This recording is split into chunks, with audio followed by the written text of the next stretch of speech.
Si vous voulez, avec ça qu'on a fini la semaine passée, que la parole de Christ habite parmi vous abondamment. Instruisez-vous et exhortez-vous les uns les autres en toute sagesse, par des psaumes, par des hymnes, par des cantiques spirituels, chantant Dieu dans vos cœurs, sous l'inspiration de la grâce. Et quoi que vous fassiez en parole ou en œuvre, faites tout au nom du Seigneur Jésus, en rendant par lui des actions de grâce à Dieu le Père.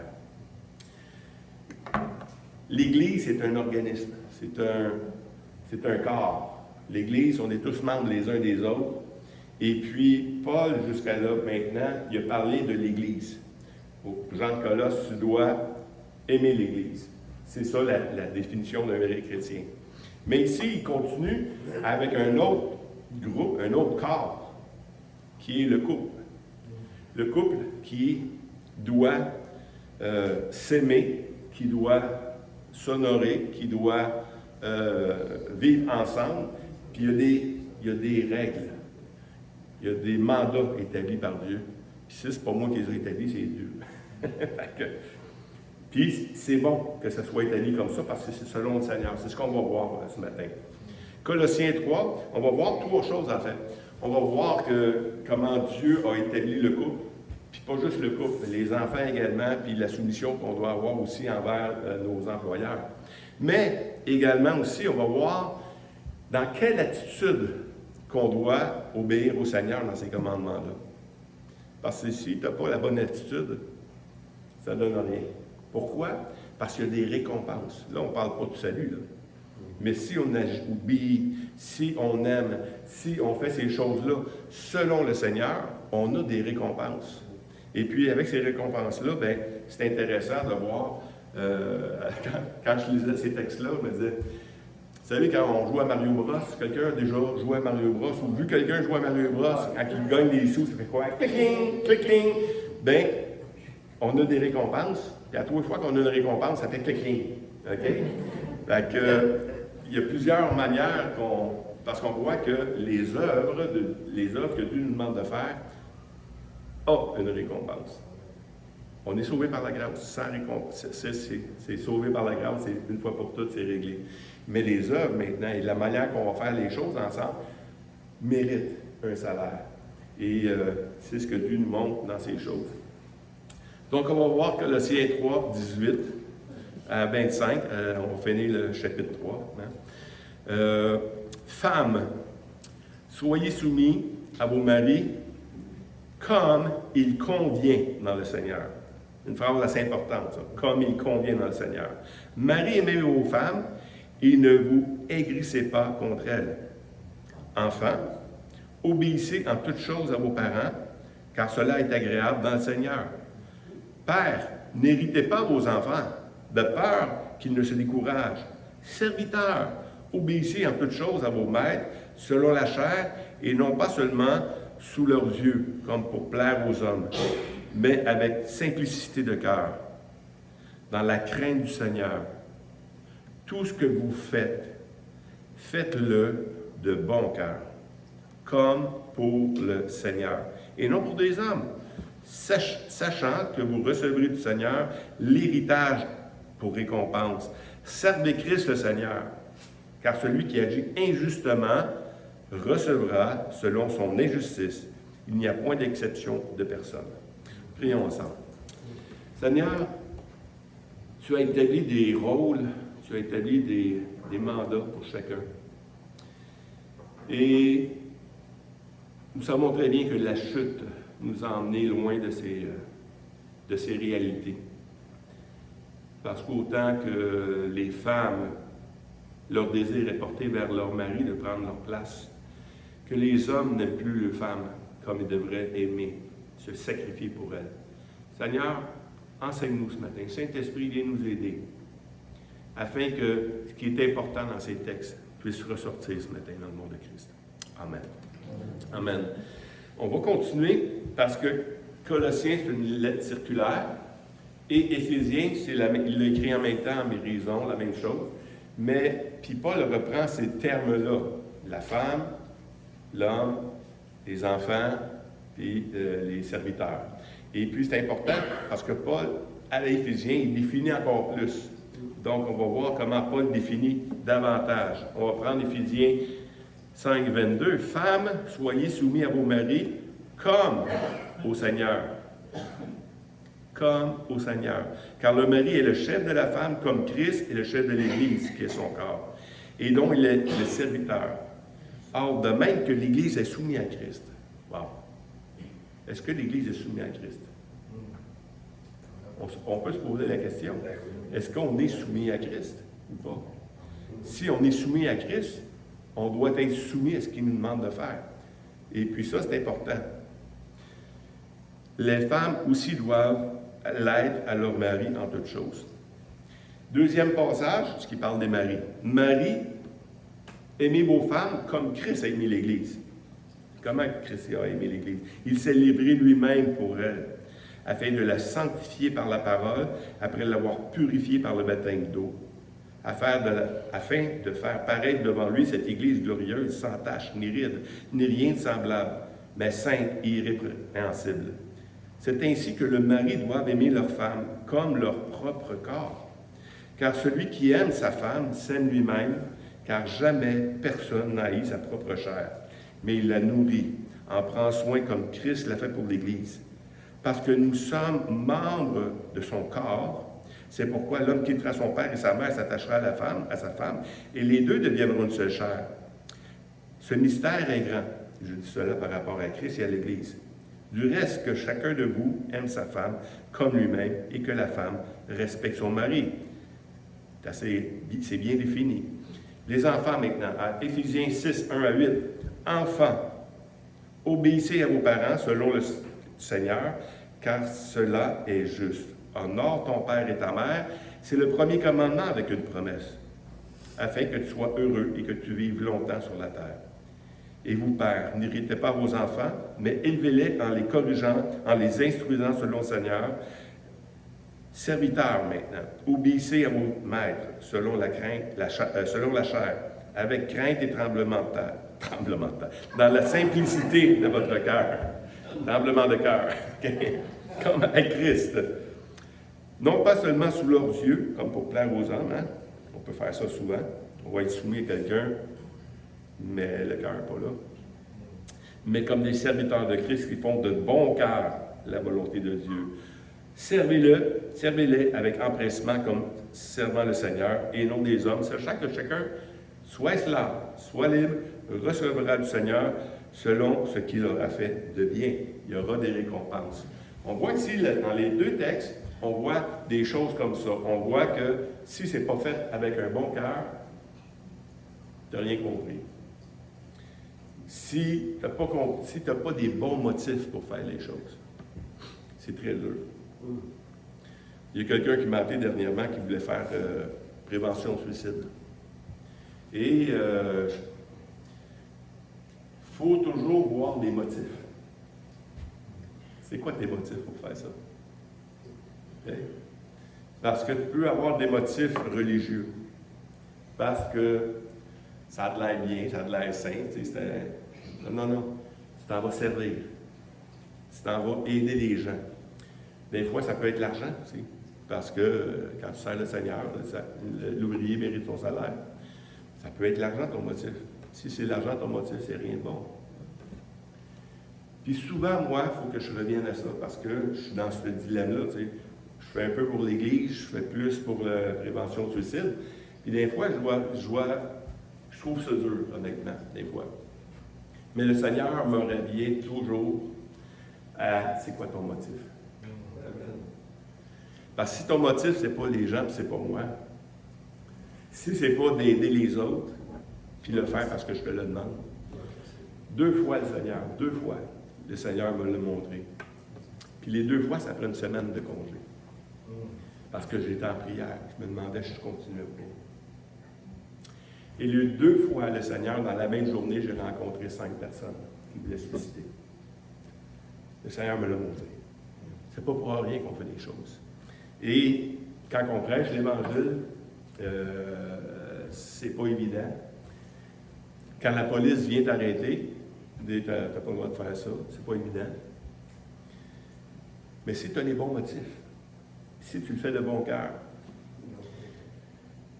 tu en as la récompense. C'est ça qu'on va voir aujourd'hui. Cling, cling.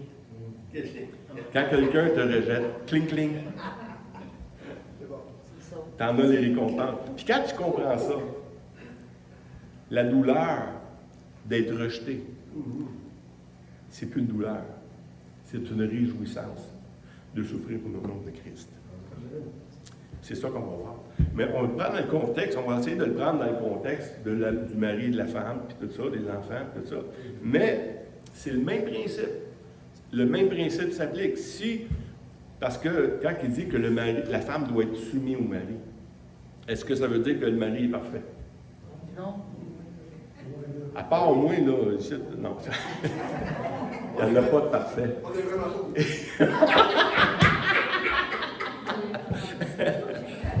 Donc, c'est pas parce que le mari est parfait, c'est à cause de son rôle. Il y a une responsabilité qui va lui être demandée par le Seigneur. Qu'as-tu fait avec ce que je t'ai demandé? Il va faire la même chose avec la femme. Il va lui demander, qu'as-tu fait avec ce que je t'ai demandé? Donc, quand on reçoit ces choses-là, il faut voir, est-ce que je le fais selon la chair?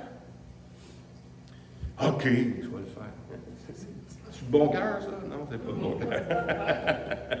Mais il faut y aller avec le bon cœur. C'est ça l'important de ce passage-là. Parce que si on ne comprend pas ça, il n'y a rien qui va aller bien. On va sauter le prochain passage parce que je l'ai lu en introduction. On va lire dans Colossiens 3, 18. Le premier verset qui « Femmes, soyez soumis à vos maris comme il convient dans le Seigneur. » Ça convient au Seigneur. Ça plaît au Seigneur. Que le mari aime sa femme ou que la femme soit soumise à son mari, c'est quelque chose qui plaît au Seigneur. Et quand ça lui convient à lui, ça nous démontre que c'est à qui qu'on est soumis en premier. C'est à Dieu. Si je ne suis pas soumis à Dieu, je ne peux pas être soumis à mon mari. Si je suis soumis à Dieu, je dois être soumis à mon mari, en comprenant bien c'est quoi la soumission. Mais je ne veux pas rentrer dans ces détails-là. Je veux juste démontrer que si tu choisis une femme, ou si tu choisis un mari, choisis-les comme il faut. Parce que si tu ne choisis pas ton mari, ou si tu ne choisis pas ta femme comme il faut, tu vas le vivre très mal, ton mariage. Parce que si tu choisis un mari qui veut dominer sur toi, parce que ce n'est pas ça que la Bible a dit. Quand on dit que la femme doit être soumise au mari, ça ne veut pas dire que le mari doit dominer la femme. C'est pas ça partout. Donc, tu sais, j'avais une belle expérience quand j'ai marié quelqu'un dernièrement. J'ai eu un exemple. Parce que le mariage, c'est pour toujours. C'est pas quelque chose, tant que ça va bien, on va y aller, puis quand c'est fini, quand ça va pas bien, on arrête. Supposons, les hommes, je veux faire une comparaison, mais je ne veux pas comparer, je ne veux pas que vous pensiez que la comparaison, c'est que je pense que la femme, c'est une chose. Supposons que vous avez une voiture à acheter, puis cette voiture-là, vous allez l'avoir toute votre vie. Comment tu vas choisir? Hein? Tu vas essayer d'en prendre une vraiment que tu vas aimer. Que tu vas être capable d'avoir toute ta vie. Parce que toute ta vie, tu vas être pris avec cette voiture-là. Puis deuxièmement, tu vas en prendre soin. Parce que si tu bats ton char, tu vas être pogné avec ça toute ta vie aussi. Hein? Ça se peut que tu marches les dernières années. Mais ce qu'on dit par là, que quand on choisit quelqu'un, il faut choisir selon le Seigneur. C'est pour ça, parce qu'il y a des gens qui choisissent des maris qui ne sont pas dans le Seigneur, puis ils se mettent sur leur autorité. La femme se met sous l'autorité d'un homme non-croyant. Écoute, c'est grave. Là. Puis on va voir des passages bibliques qui en parlent aussi de ça. Dans Marc 18, il dit « Les deux deviendront une seule chair. Ainsi, ils ne sont plus deux, mais ils sont une seule chair. » Une seule chair. Fait que si tu choisis n'importe quoi, tu t'identifies à n'importe quoi. Tu dois choisir ton mari, tu dois choisir ta femme, selon le Seigneur. Pour ça, le Seigneur, il dit, même si, mettons qu'il arrive une situation, tu peux te remarier, mais que ce soit dans le Seigneur. Parce que si tu ne es pas dans le Seigneur, tu deviens, c'est en dehors de ce que le Seigneur a pour toi. Ça, c'est dur à vivre. Je connais les frères, je connais les sœurs qui vivent ces relations-là avec des non-croyants. C'est très, très dur. Très, très dur. Pourquoi aller là? Choisis quelqu'un qui est selon le Seigneur.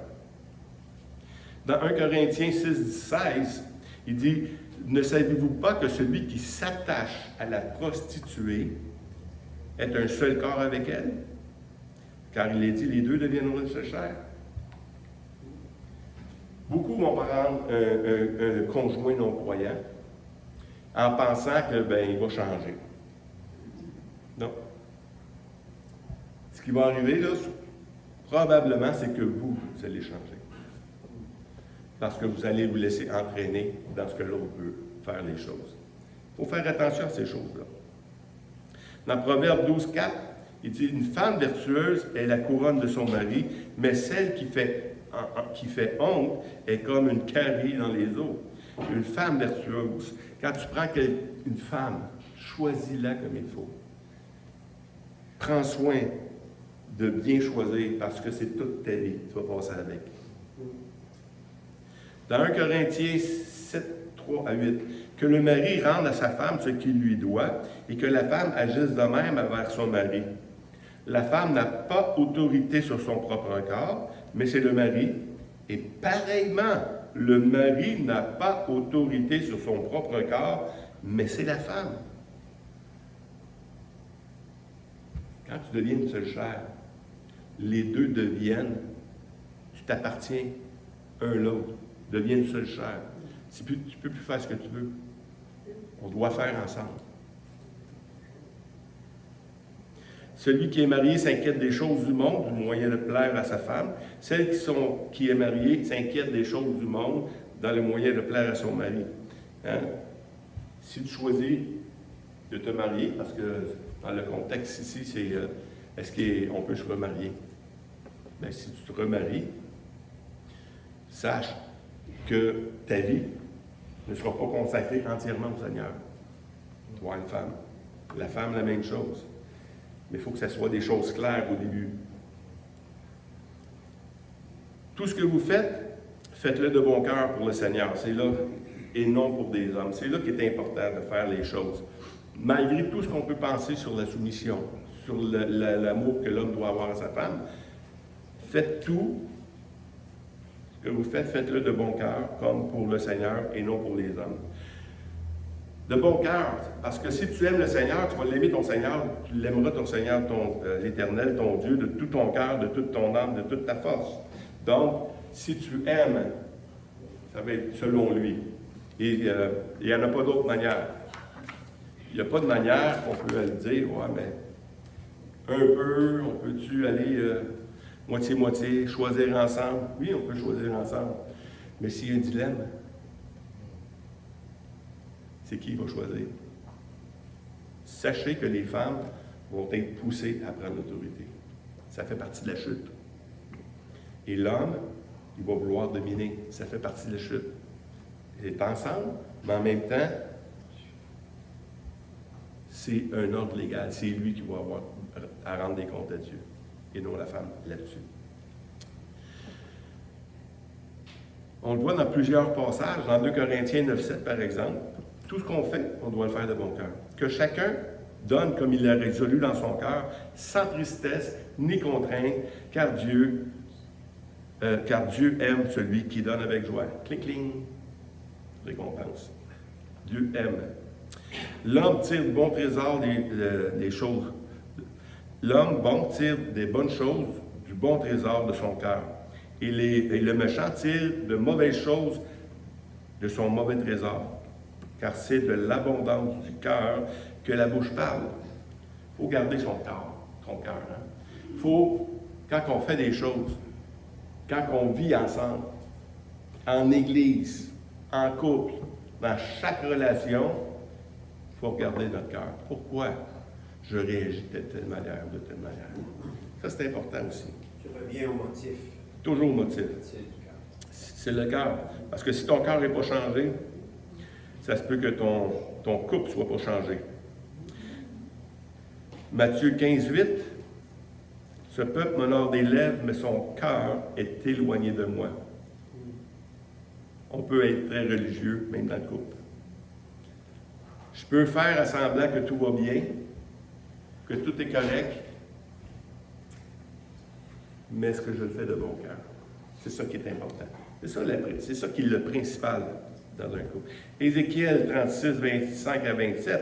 Je répandrai sur vous un eau pure et vous serez purifiés. Je vous purifierai de toutes vos souillures et de toutes vos idoles. Je vous donnerai un cœur nouveau, je mettrai en vous un esprit nouveau. J'ôterai de votre corps le cœur de pierre et je vous donnerai un cœur de chair. Je mettrai un esprit en vous et je ferai en sorte que vous suiviez mes ordonnances et que vous observiez et pratiquiez mes lois. Si ton cœur n'est pas encore transformé, ou si tu prends quelqu'un qui n'est pas chrétien, c'est ça que tu vas vivre. Il va y avoir division. Il y en a un qui va vouloir servir le Seigneur, l'autre ne voudra pas servir le Seigneur. Il y en a un qui ne voudra pas suivre les ordonnances du Seigneur, l'autre va vouloir. Dans 1 Corinthiens 9, 16 à 17, si j'annonce l'Évangile, ce n'est pas pour moi un sujet de gloire, car la nécessité m'en est imposée. Et malheur à moi si je n'annonce pas l'Évangile, si je le fais de bon cœur. Si je le fais de bon cœur, j'en ai la récompense. Mais si je le fais malgré moi, c'est une charge qui m'est confiée. J'aime la manière que Paul tourne cette chose-là. Parce que quand tu l'associes au mariage, c'est un peu la même chose. Je peux être soumis à lui, mais je ne le fais pas de bon cœur. C'est une nécessité, c'est une charge qui m'est imposée. Je le vis comme une charge, au lieu de le vivre comme de bon cœur. Et si je le fais de bon cœur, j'en ai une récompense. J'en ai une récompense. Cling, cling. 1 Corinthiens 3, 11 à 15. Car personne ne peut poser un autre fondement que celui qui a été posé, savoir Jésus-Christ. Or, si quelqu'un bâtit sur ce fondement avec de l'or, de l'argent, des pierres précieuses, du bois, du foin, du chaume, l'œuvre de chacun sera manifestée, car le jour le fera connaître, parce qu'elle se révèle dans le feu. Et le feu éprouvera ce qu'est l'œuvre de chacun. Si l'œuvre bâtie par quelqu'un sur le fondement subsiste, il recevra une récompense. Si l'œuvre de quelqu'un est consumée, il perdra sa récompense. Pour lui, il sera sauvé, mais comme à travers le feu. Il faut y prouver. Si je bâtis sur Jésus-Christ, si je le fais parce que j'aime mon Seigneur, si je le fais parce que j'aime mon Maître, j'en ai la récompense. Cling, cling. Matthieu 15, 5, 11 à 12. Heureux serez-vous lorsqu'on vous outragera, cling, cling, qu'on vous persécutera, cling, cling, qu'on dira faussement de vous toutes sortes de mal, cling, cling, à cause de moi.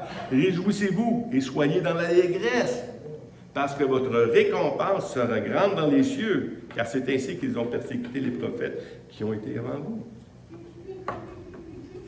Oui. La persécution, on le voit même jusque dans l'Apocalypse. Ceux qui ont été persécutés, comment ils ont des récompenses. Ils sont récompensés. C'est pas le fun, mais ça fait partie de la game. Quand tu veux jouer au hockey, ça se peut que tu te fasses plaquer. Ça fait partie de la game. Ouais. Donc, quand tu te fais persécuter, tu as des récompenses. Dans Luc 6, 35, il dit « Mais aimez vos ennemis, faites du bien et prêtez sans rien espérer. Et votre récompense sera grande et vous serez fils du Très-Haut. Car il est bon pour les injustes et pour les méchants. » La récompense, encore là. Ça revient à grandeur des Écritures. Je n'ai pas tout mis ce qui était là-dedans. Mais de voir que chacun va recevoir une récompense.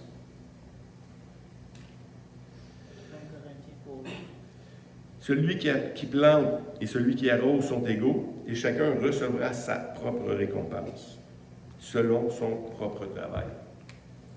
On revient au couple. La femme a un rôle, l'homme a un rôle. Chacun va recevoir selon son travail, selon ce qu'il a fait. Tellement que Marc, dans Matthieu 10, 41, celui qui reçoit un prophète en qualité de prophète recevra une récompense de prophète. Celui qui reçoit un juste en qualité de juste recevra une récompense de juste.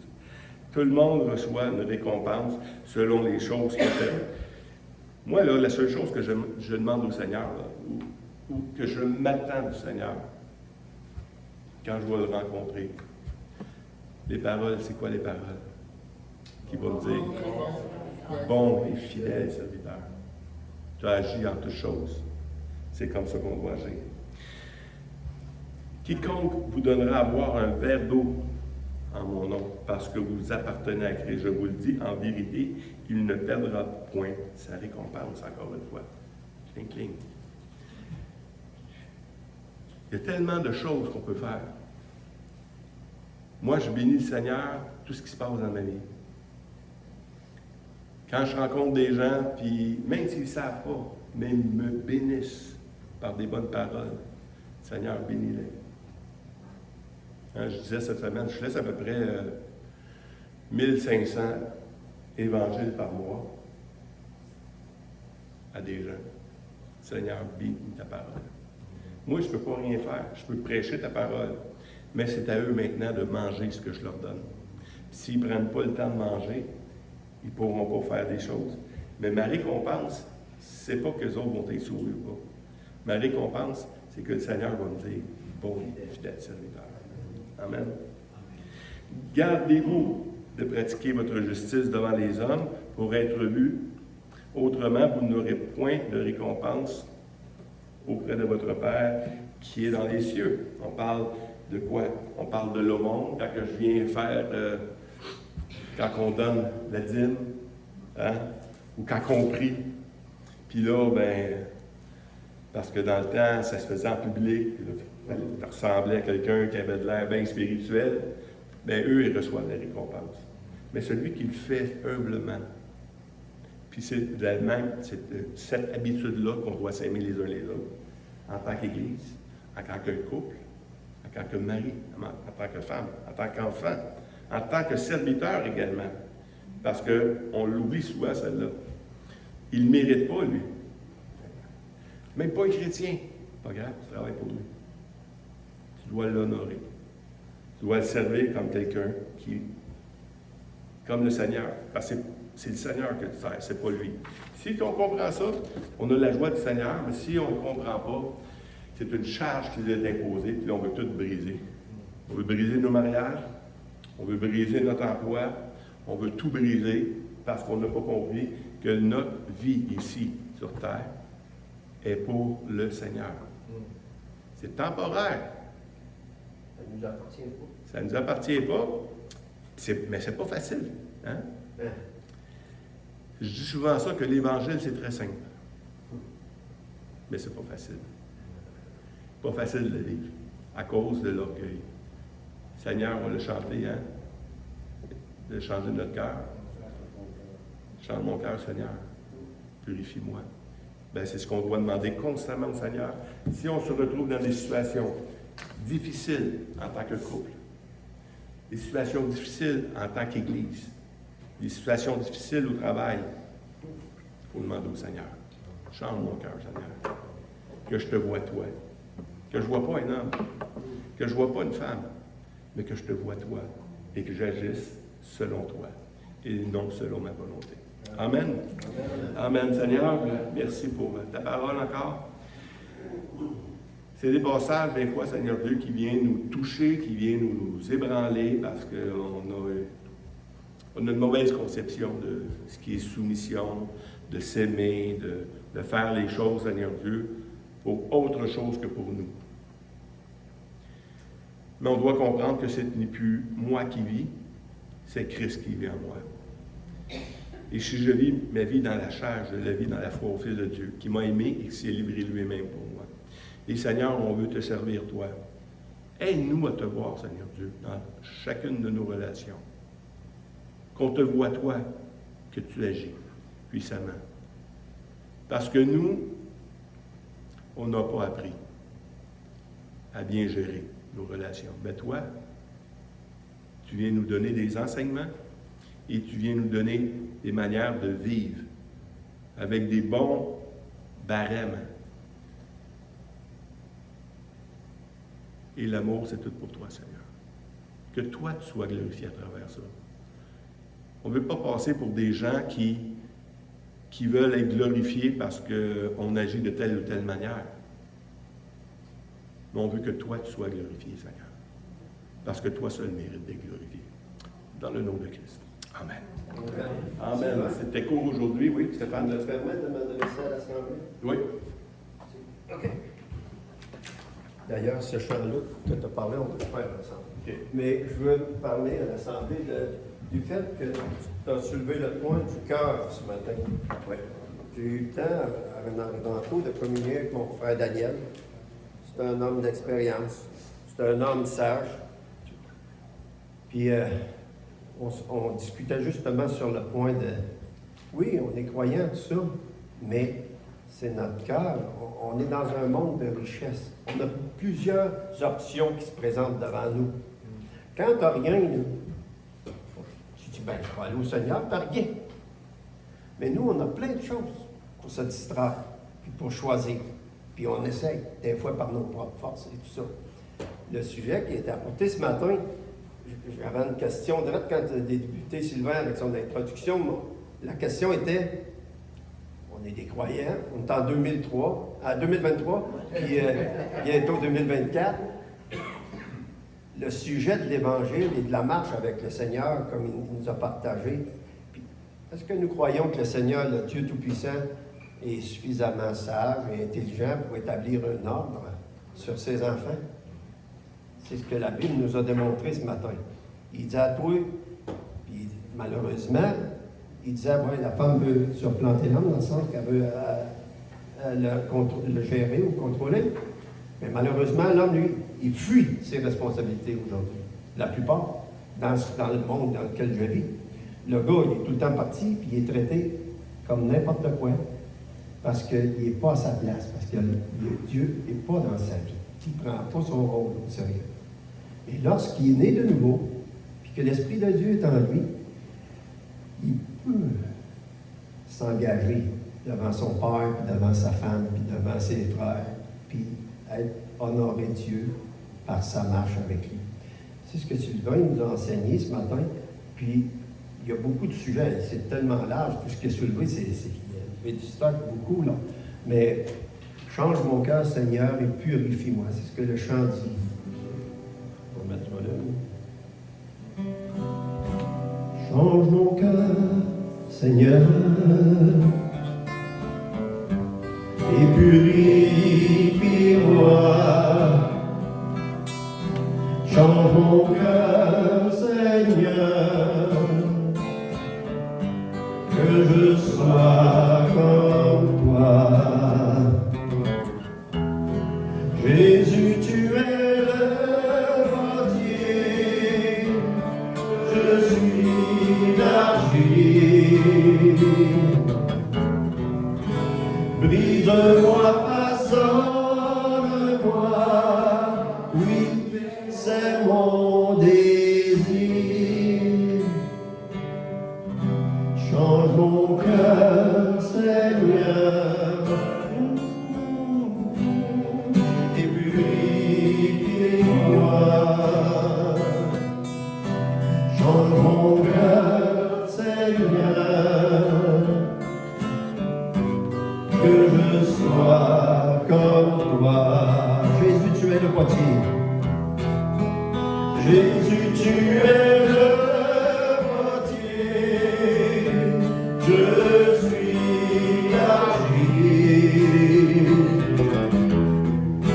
Brise-moi, façonne-moi. Oui, c'est mon désir. Change mon cœur, Seigneur, et purifie-moi. Change mon cœur, Seigneur,